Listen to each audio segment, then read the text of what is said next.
अस्सलाम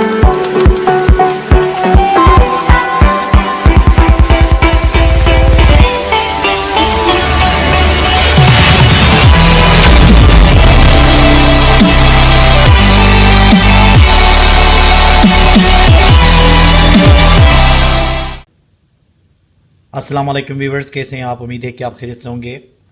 आज इस क्लास के अंदर हम डिफरेंट स्ट्रक्चर पढ़ेंगे जो हम उर्दू जुमलों को इंग्लिश में ट्रांसलेट करने के लिए इस्तेमाल कर लेते हैं।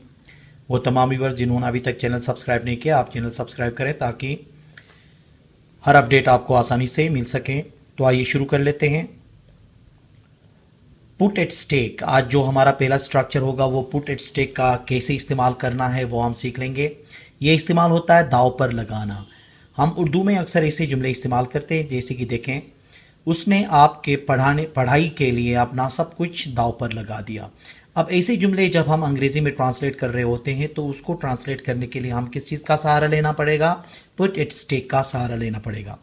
जैसे कि देखें, he put everything at stake for your studies. तो इसका ट्रांसलेशन क्या हो गया? देखें, he put everything at stake for your studies.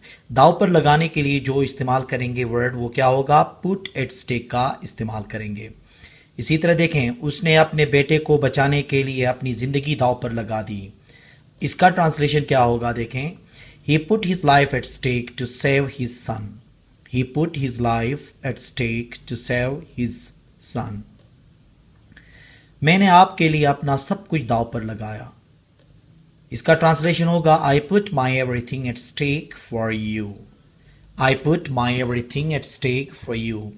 अब जब भी उर्दू में ऐसे जुमले जब ट्रांसलेट करने होंगे इंग्लिश के अंदर तो हम क्या करेंगे? पुट एट स्टेक का मतलब इस्तेमाल कर लेंगे।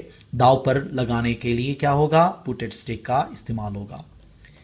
दूसरा है आज हमारे पास कम इन हैंडी, काम आना।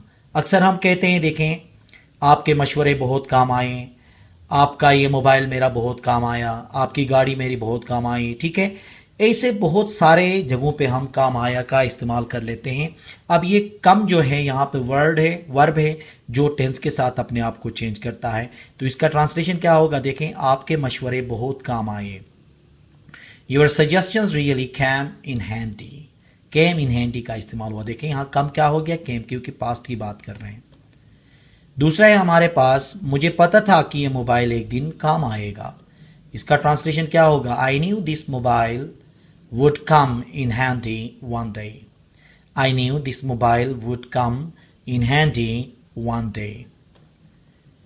ये किताब भी रख लो, रिसर्च में काम आएगी। अक्सर हम कहते हैं ना, किसी बंदे को किताब दे देते हैं, अगर कोई वो रिसर्च कर रहा होता है, वो हमें देने की कोशिश कर रहा हो तो हम कहते हैं ये भी रख लो, रिसर्च में काम आएगी। इसका ट्रांसलेशन क्या होगा?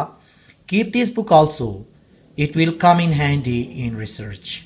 Keep this book also, it will come in handy in research. तो काम आने के लिए हम क्या इस्तेमाल करेंगे? कम इन हैंडी का इस्तेमाल करेंगे। ये क्या होगा? टेंसेस जब चेंज होंगे तो उसके मुताबिक कम क्या होगा? अपने आप को चेंज करता चला जाएगा।